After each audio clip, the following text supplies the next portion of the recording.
Hi, I'm Anne Heffernan. I'm an associate professor in the history department at Durham.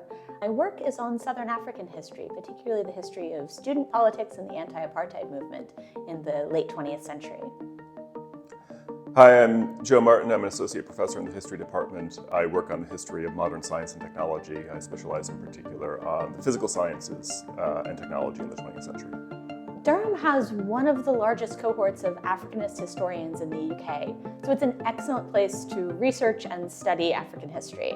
I came to Durham from a university in Africa, so it was a real selling point and kind of feature of the department that I'm part of a larger research community that's working on the history of the continent. I really enjoyed being in a large, broadly invested history department here. It's not just African history, we have great South Asian history, European history, North American history. It's one of the best centers in the UK, if not the world, for global history and within that global history of science, not just in the history department, but throughout the faculty.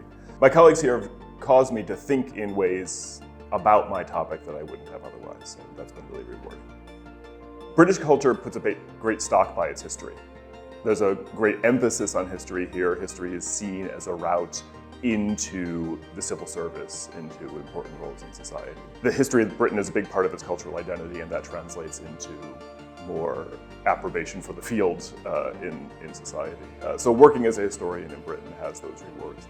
Another interesting difference between the way you might study history in the US and the way you study it in the UK is that undergraduate students here only study history. So it's a much deeper dive in your undergraduate education into that topic. You end up exploring topics in much more depth. It means that when we're teaching, we're working with students who have chosen to study history, who are deeply invested in the topic, and who are open to being pushed to engage with it in depth.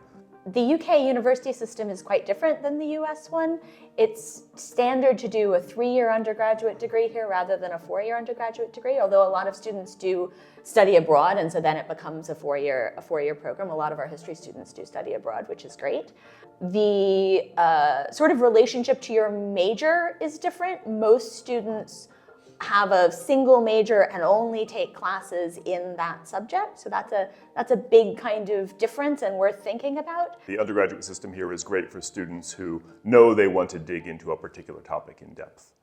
Those are the students who I'd encourage to come to the UK. If you come to a place like the history department, you'll have the opportunity to get your breath through different regional, temporal, thematic areas of history, and you'll come out with quite a robust understanding of this discipline.